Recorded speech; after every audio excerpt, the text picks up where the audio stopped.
Hello friends and welcome to Pure Brain Joy. Friends, every single Muslim knows that there is no God but Allah. But what happened?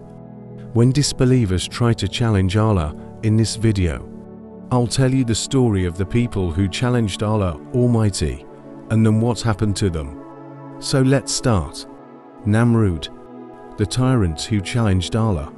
He came with his massive army and said, "Come together. We're going to take our arrows and we're going to shoot him straight in that sky."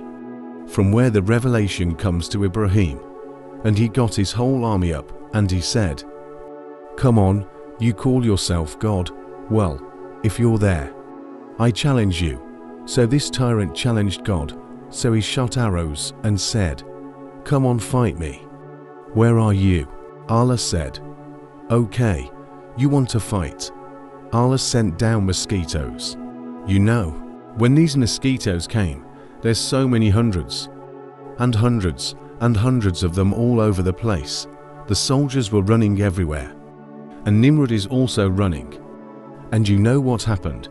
One of the mosquito goes into his nostril and Allah makes that mosquito survive. So that mosquito is alive.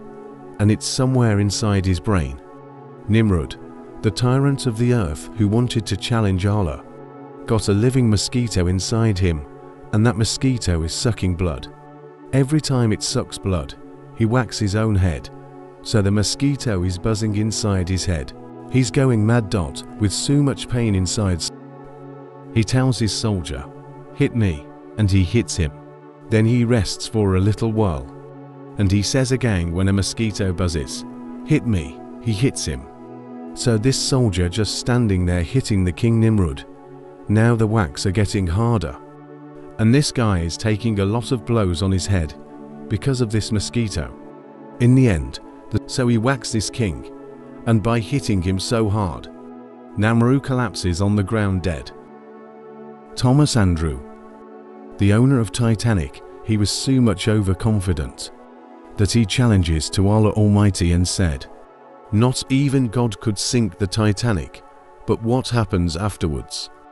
Everyone knows on April 14th, 1912, the Titanic collided with a massive iceberg and sank in less than 3 hours. 1,517 lives were lost, including Thomas Andrew. Abraha, also known as Abraha al-Ashram, was a viceroy for the Kingdom of Aksum who ruled Yemen and much of modern Saudi Arabia.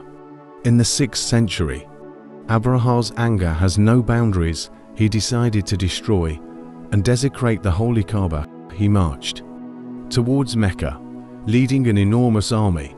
His army consisted of numerous elephants. Abraha gave his men order to enter Mecca.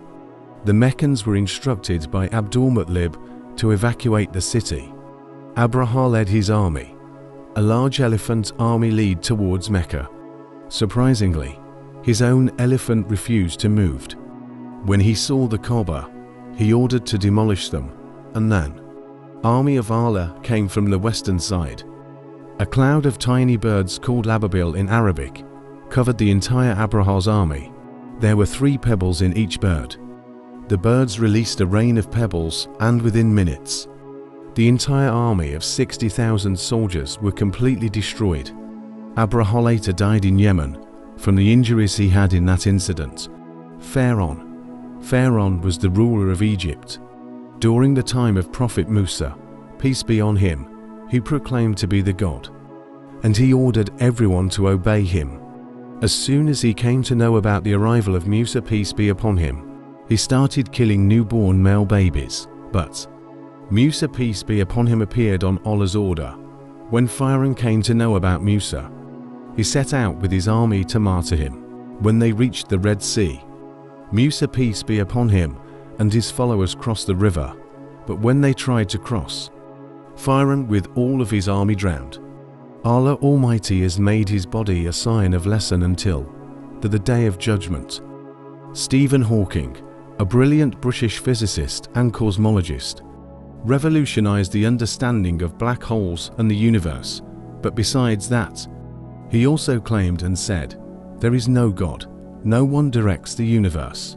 After that, Hawking was diagnosed with amyotrophic lateral sclerosis. He died at the age of 76. In the end, I only says that Allah Almighty guides such disbelievers. Ameen.